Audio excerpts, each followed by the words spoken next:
Ça va. Bonjour, je vous propose aujourd'hui de parler du rejet. Le rejet, c'est quelque chose de très très courant. Euh, je ne sais pas qui est-ce qui ne vit pas le rejet quelque part. On est continuellement confronté. Et donc avoir quelques idées pour savoir comment le vivre et le vivre pleinement de la part de Dieu, ça me semble intéressant. D'abord, qu'est-ce que c'est que le rejet? Le rejet, c'est l'attitude de quelqu'un d'autre à notre égard qui fait qu'il n'aime pas comment on est habillé, comment on est coiffé, comment est-ce qu'on parle, euh, comment est-ce qu'on ne parle pas, qui nous déconsidère, qui nous fuit, qui nous dit des choses blessantes.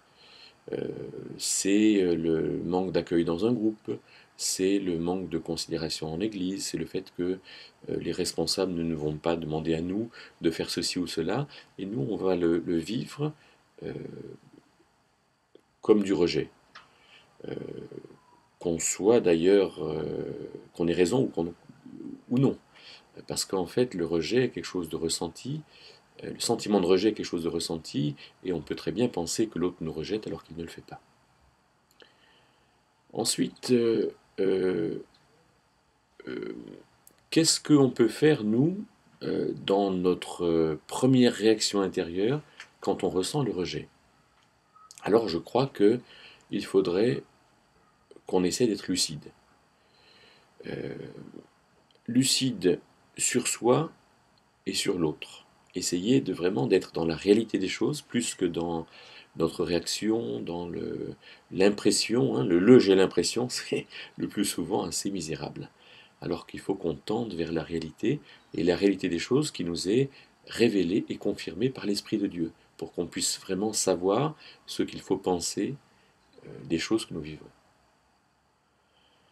Alors être lucide sur soi. D'abord, c'est vrai qu'on est blessé. C'est vrai que, par exemple, quand j'ai une chemise que j'estime jolie, hein, voilà la chemise que j'ai mise aujourd'hui, si quelqu'un me dit qu'elle n'est pas belle ou que mon col n'est pas beau, etc., qui ne va pas avec mes cheveux, bon, peut-être que je vais, moi, être blessé ou être surpris ou me raidir intérieurement ou le mépriser ou le critiquer ou dire voilà, ça recommence ou essayer de penser à autre chose.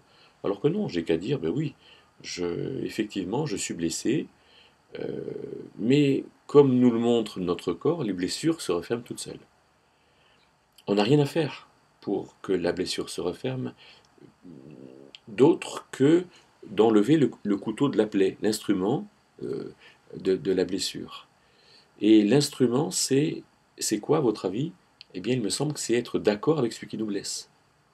Si je dis, ben non, moi cette chemise, elle me convient bien, euh, et je suis content de la porter, je l'ai choisie et c'est quelque chose qui me correspond et que j'assume.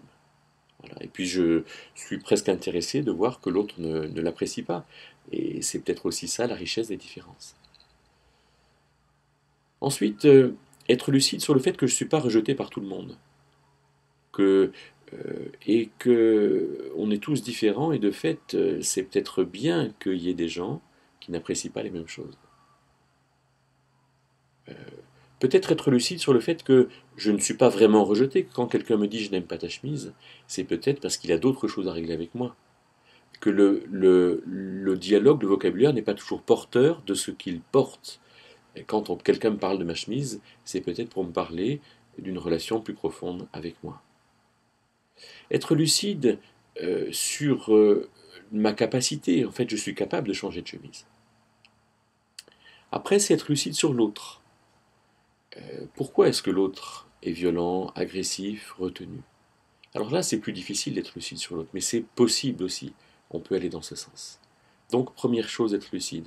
Deuxième chose, c'est chercher à aimer plutôt que chercher à être aimé. Le commandement évangélique, c'est aime ton prochain comme toi-même. On n'est pas responsable de comment notre prochain nous aime. C'est pas on en soit indifférent, non, on est sensible en fait au fait que notre prochain ne nous aime pas, mais on n'en est pas responsable. Et chaque fois que j'essaye d'agir sur le fait d'être aimé, chaque fois que je fais les choses pour être aimé, accepté, considéré, alors là, je creuse une fosse dans laquelle je m'enfonce. À moi de bien comprendre euh, que finalement, si je peux aimer l'autre, alors c'est vraiment un gâteau dont je me nourris.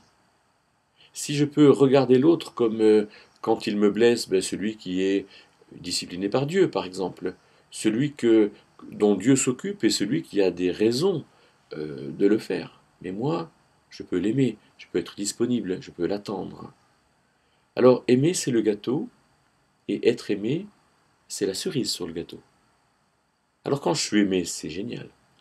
Mais quand j'aime, c'est bien. Et donc, dans le rejet, je crois qu'on souffre souvent du rejet parce qu'on n'aime pas l'autre. Alors quand on est rejeté, on peut aimer l'autre, c'est génial.